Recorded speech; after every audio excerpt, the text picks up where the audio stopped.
สิมานึ่งอันมักน้ำกับมักอื่นน้อยเนาะได้มักน้ำกับมักอื่นน้อยมาแล้วก็ได้อันนี้นำได้ลูกเพือกกับ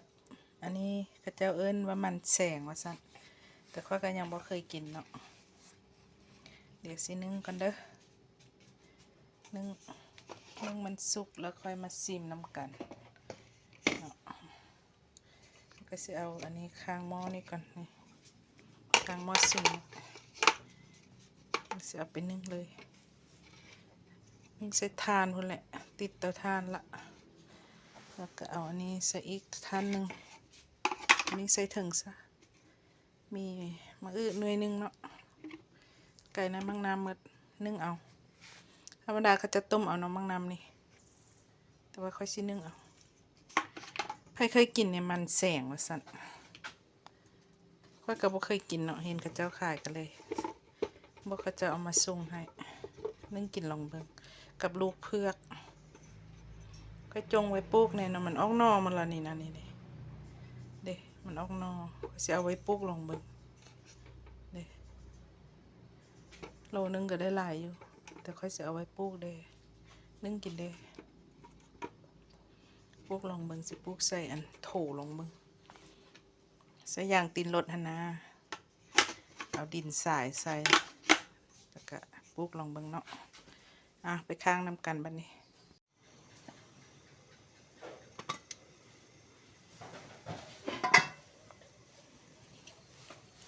สุกหรือยังจูดออกเลยสุกแล้วสุกแล้ว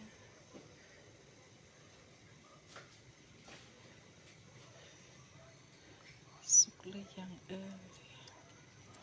มีมันด้วยนะนี่แล้วก็มันเพือกมาสุกแล้วนี่อันนี้เพือกนะเดี๋ยวไปซิมมัน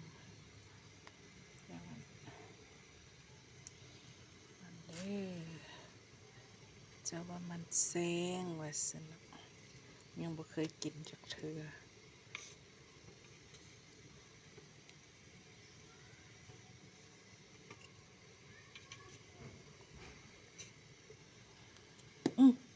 ตกซ้ำสบายดีทุกคนสบายดีมากินนึ่งลูกเพือกกับนึ่งมันก็จะว่าอันนี้มันแสงว่าซั่นเนาะแต่ค่อยก็บ่เคยกินจักเทื่อครั้งแรกเนาะแล้วก็มีลูกเพือกนะลูกเพือกแซ่บเพือกนะแต่ว่าอันนี้นี่ค่อยบ่ค่อยมักปานใดมันอันนี้เห็นเขาเจ้าขายก็เลยซื้อมาลองเบิ่งเนาะเด้ยังฮ้อนๆอยู่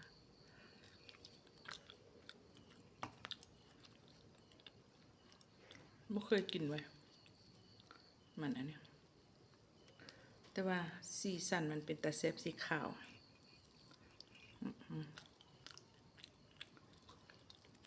เนาะ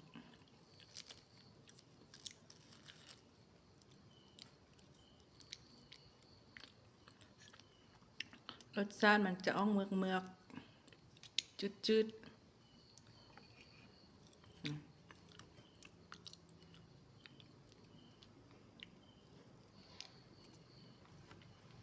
แล้วก็เป็นเส้นๆเนาะผงคล้ายๆกับมันต้นแต่ว่ารสชาติบ่เหมือนกันบ่คือกัน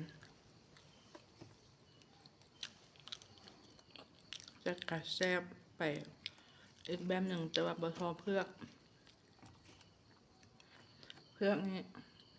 หอมทุกคนมันแล้วก็หอมเด้เป็นเพือกเข้าเนาะเพือกสีขาวนะแซ่บมักเพือกอะไรก่อนขันเห็นหวานโคตรแซ่บเพราะว่าช่วงนี้หมดหวาน